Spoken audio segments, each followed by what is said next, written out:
सकल्यान गुणार्णवश Vande गुरश्री चरणारविन्दम्।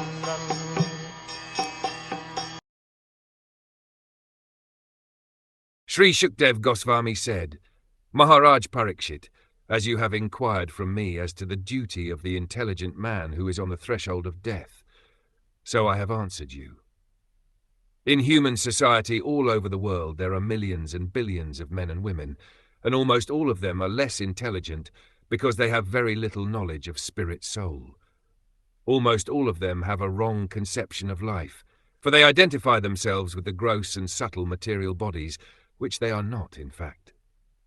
They may be situated in different high and low positions in the estimation of human society, but one should know definitely that unless one inquires about his own self, beyond the body and the mind, all his activities in human life are total failures. Therefore, out of thousands and thousands of men, one may inquire about his spirit self, and thus consult the revealed scriptures like Vedanta Sutras, Bhagavad Gita, and Srimad Bhagwatam. But in spite of reading and hearing such scriptures, unless one is in touch with a realized spiritual master, he cannot actually realize the real nature of self, etc.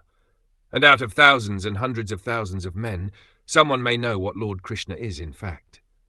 In the Caitanya Charitamrita, it is said that Lord Krishna, out of his causeless mercy, prepared the Vedic literatures in the incarnation of Vyasadeva for reading by the intelligent class of men in a human society, which is almost totally forgetful of the genuine relation with Krishna. Even such an intelligent class of men may be forgetful in their relation with the Lord. The whole bhakti yoga process is therefore a revival of the lost relation.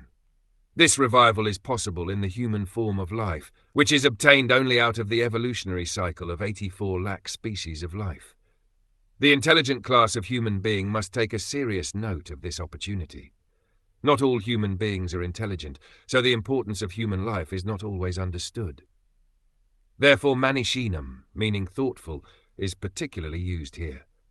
A manishinam person like Maharaj Parikshit must therefore take to the lotus feet of Lord Krishna and fully engage himself in devotional service, hearing, chanting, etc., of the holy name and pastimes of the Lord, which are all Hari Kathamrita. This action is especially recommended when one is preparing for death.